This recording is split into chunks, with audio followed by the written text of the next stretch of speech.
So finally दोस्तों आप लोग देखोगे एनएफएल नेशनल फर्टिलाइजर्स लिमिटेड ने अपने क्वार्टर 3 के नंबर डिस्क्लोज कर दिए हैं भाई। तो कैसे रहे हैं रिजल्ट्स और इसका जो इम्पैक्ट है वो स्टॉक के ऊपर कैसा देखने को मिलने वाला है। तो चलिए भी जानते डिटेल में। मार्केट बंद होने के बाद कंपनी ने अपने रिजल्ट डिस्क्लोज किए हैं। तो statement of unaudited financial results हम देखेंगे इसके। ये स्टैंड लोन रिजल्ट्स अभी हम कंसोलिडेटेड स्टेटमेंट्स इसके देखेंगे भाई। तो चलिए देखते हैं। ये देखोगे यहाँ पर all figure in rupees lakh में दिया गया डाटा करोड़ में कन्वर्ट करेंगे। बात करें टोटल इनकम की तो करंट क्वार्टर में जो टोटल इनकम अभी वो है लगभग 5,88,393 लाख की। करोड़ में कन्वर्ट किया तो बनेगा 5883 करोड़।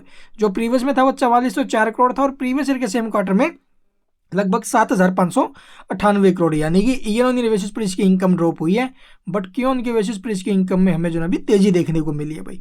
इसके अलावा एक्सपेंस की बात करें यानी कंपनी ने जो खर्चे किए हैं तो करंट क्वार्टर में जो एक्सपेंसेस है वो यहाँ पर आप लोग देखेंगे भी लगभग 5842 करोड़ के, जो प्रीवियस में 4418 थे और प्रीवियस ईयर के सेम क्वार्टर में 7408 करोड़ के। तो एक्सपेंस इसके ईयर टू ईयर बेसिस पर कम है, लेकिन क्यू ऑन क्यू बेसिस पर ये इंक्रीज हुए हैं। बट रिवेन्यू जो वो आपकी बार आप लोग देखोगे इसके क्या बोलते भी एक्सपेंस तो ज़्यादा ही है ना, मतलब कंपनी ने प्रॉफिट ही बनाया भाई। लेकिन प्रॉफिट कितना, चलिए देखते भी। Net profit for the period अगर बात करें तो करंट क्वार्टर में जो प्रॉफिट है वो लगभग 45 करोड़ 18 लाख का। जो प्रीवियस में क्या था 12 करोड़ का।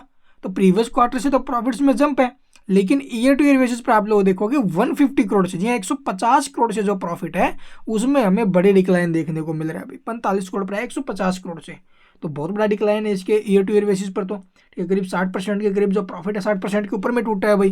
तो देखते हैं नेगेटिव इफेक्ट आ सकता है अभी इसका। और बाकी अर्निंग पर शेयर देखोगे 93 पैसे, प्रीवियस में 25 था।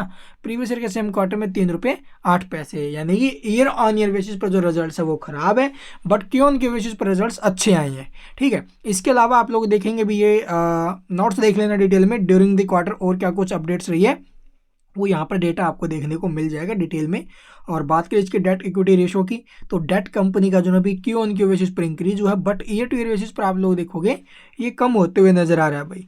ठीक है, इसके अलावा बात करें इसके मार्जिन्स की तो मार्जिन्स देखोगे नेट प्रॉफिट मार्जिन्स यहाँ पर जो हमें देखने को मिला ईयर टू ईयर बेसिस पर sorry Q on Q basis पर increase, but year to year basis पर आप लोग देखोगे ये डाउन गया है।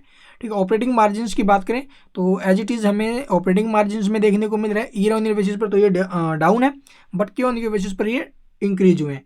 तो देखा जाए 50-50% चांस अभी, लेकिन ईयर टू ईयर बेसिस का ज़्यादातर इम्पैक्ट आता है स्टॉक के ऊपर। तो देखते कल क्या स्टॉक में करेक्शन बनेगी, तो चांस बन रहे हैं। और बाकी कुछ पूछना हो तो आप लोग कमेंट्स में पूछ सकते हो। And thank you for watching the video.